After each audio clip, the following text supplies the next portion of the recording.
एक गांव में अंतिमा नाम की लड़की रहा करती थी।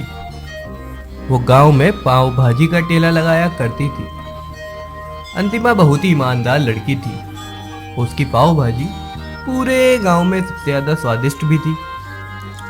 अंतिमा अपनी पाव भाजी बिल्कुल असली मसालों का इस्तेमाल करती थी, इसलिए वह ज्यादा पैसा भी नहीं बचा पाती थी। अंतिमा के घर पर उसका एक छोटा भाई प्रकाश और उसकी माँ रेणुका रहा करते थे। अंतिमा दिन रात मेहनत करके अपनी कमाई रोज की तरह अपने माँ के हाथों में रख देती थी। वहीं उसका भाई प्रकाश, जो एक नंबर का बेईमान था, उम्र में रेणुका से 1 साल छोटा भी था, परंतु वह घर चलाने में बिल्कुल भी सहयोग नहीं करता था। माँ, मुझे कल से दौड़ लगाने जाना है, इसलिए मुझे नए स्पोर्ट शूज की जरूरत पड़ेगी। आप मुझे 500 रुपए दे दो। अरे बेटा, पिछले महीने ही तो तूने नए जूते खरीदे थे, अब फिर से नए जूते खरीदेगा क्या? उन्हीं से काम चला लेना मेरे लाल। माँ, तुम समझती क्यों नहीं? वो जूते लोकल कंपनी के थे और मुझे ब्रांडेड जूतों की आवश्यकता पड़ेगी दौड़ने के लिए। तन स्वस्थ रहेगा तभी तो मन स्वस्थ रहेगा ना माँ। पर बेटा सुन तो। माँ, मुझे कुछ नहीं सुनना है। तुम पैसे दे रहे हो या फिर मैं खुद ही अलमारी से पैसे निकाल लूं? थोड़ी ही देर में वहां पे अंतिमा आ जाती है। मैंने सब सुन लिया है। तेरे जूतों के लिए हमारे पास पैसे नहीं है। ऊंट की तरह इतना बड़ा हो गया है और अभी भी घर वालों के टुकड़ों पे पल रहा है। अरे कैसी बहन हो तुम? अपने छोटे भाई को एक जोड़ी जूते भी नहीं दिलवा सकती? क्या मैं इतना बुरा हो गया हूँ? तेरे इन्हीं नाटकों से अब मुझे कोई फर्क नहीं पड़ने वाला प्रकाश। यहाँ से चल दे, नहीं तो तेरे जूते तेरे ही सर पे मारूंगी। और कोई मेहनत मजदूरी कर ताकि मेरे पर भी भार कम पड़े। आया बड़ा जूता पहनने वाला धरती का बोझ। अपनी बहन के द्वारा किया गया कटाक्ष प्रकाश को सुई की नोक की तरह चुभता है और वह वहां से बिना कुछ कहे चला जाता है। अगले दिन अंतिमा सामान लेने के लिए एक किराने की दुकान पर जाती है। तभी दुकानदार अंतिमा से बोलता है, अरे अंतिमा दीदी, मुझे एक बात बताओ। तुम इतनी महंगी सब्जियों से पाव भाजी बनाती हो, इससे तुम्हें क्या कुछ फायदा भी होता होगा? सेठ जी, मेरे ग्राहकों की स्वास्थ्य की देखभाल करना मेरी जिम्मेदारी है। मैं सस्ती सब्जियों लाकर उनकी सेहत से खराब नहीं कर सकती हूँ। बहुत ही विश्वास से मेरे ठेले पर आकर पाव भाजी खाने आते हैं, मैं उनके साथ धोखा नहीं कर सकती। अंतिमा जहां ठेला लगाती है वह गांव के चौराहे पर थी, इसलिए उसके ठेले पर गांव वालों का तांता लगा ही रहता था। लोग बहुत शांति से उसकी पाव भाजी खाते और अपने घर वालों के लिए भी पैक करा कर ले जाते थे।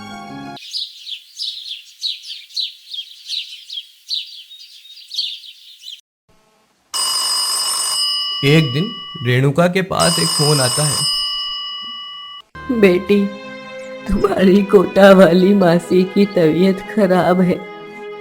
गांव से मोनू का फोन आया था, उन्होंने जल्द से जल्द अपन दोनों को वहां बुलाया है।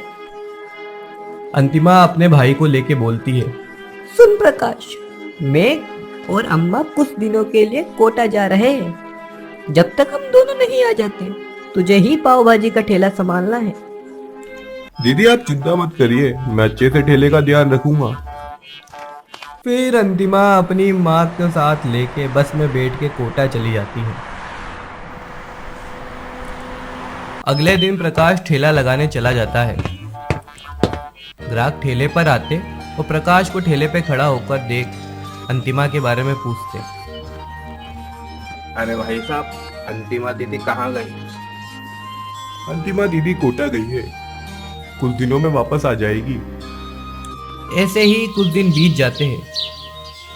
ठेला पहले की तरह ही चलता रहता है। एक दिन सुबह जब प्रकाश माल निकालने जाता है, तब उसे पता चलता है माल तो खत्म ही होने वाला है। प्रकाश माल खरीदने बाजार की तरफ चला जाता है। प्रकाश सब्जी की दुकान पर जाकर बोलता है उसे सस्ता सामान चाहिए। अरे भाई साहब, आप सस्ती सब्जियां तो ले जा रहे हैं, पर कल से आपके ग्राहकों को कोई दिक्कत हो गई तो उसकी जिम्मेदारी हमारी नहीं होगी। अरे तुम ज्यादा दिमाग मत लगाओ, सस्ता माल खरीदूंगा जब तो ज्यादा मुनाफा होगा। क्या हमेशा की तरह कंगाल ही रहूं? तुम ज्यादा अपना दिमाग अपने पास रखो और जितना कह रहा हूं उतना ही करो। अगले दिन प्रकाश ठेला लगाता है और रोज की तरह ही ग्राहकों की भीड़ लग जाती है। लोग खुद तो खाते ही सही, पर अपने घर वालों के लिए भी पैक करा के ले जाते थे। अब प्रकाश को ज्यादा मुनाफा होने लगा, क्योंकि अब उसे पहले से दुगना मुनाफा होने लगा था।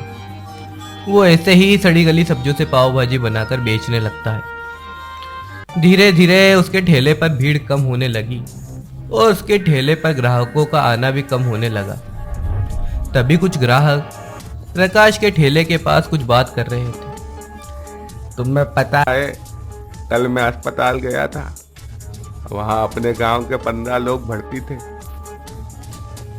और सभी के सभी इसी की पाव भाजी खाई थी। मेरी मान लो तो इसकी पाव भाजी मत खाओ अगर अपनी जान की फिक्र करनी है तो। ऐसा कहकर वो दोनों ग्राहक वहां से चले जाते हैं। प्रकाश उन दोनों की सारी बातें सुन लेता है और सोचता है, अगर ये सब मेरी ही पाव भाजी की वजह से हुआ है तो पुलिस मुझे पकड़ लेगी। प्रकाश तुरंत अपने घर जाकर अपनी बहन को फोन करता है और सारी की सारी बात उसे सुना देता है। मैंने तुझे पहले ही कहा था, बेईमानी मत करना और अच्छे सामान से ही पाव भाजी बनाना। तूने मेरी एक नहीं सुनी, अब मर जा। पुलिस पकड़ के लेके जाएगी तुझे और जेल में डंडे मारेगी। दीदी मुझसे गलती हो गई है, मैंने ज्यादा लालच कर दिया, मुझे जेल नहीं जाना है, दीदी मुझे बचा लीजिए ना। अब मेरी बात ध्यान से सुन, पुलिस आने से पहले जितना भी खराब सामान दुकान से तू लेके आया है वो बाहर जाके फेंक दे और भगवान से प्रार्थना कर कि लोगों को कुछ ना हो। अंतिमा के बताए अनुसार प्रकाश सारा सस्ता माल कूड़े के थान में फेंक देता है और भगवान से प्रार्थना करने लग जाता है।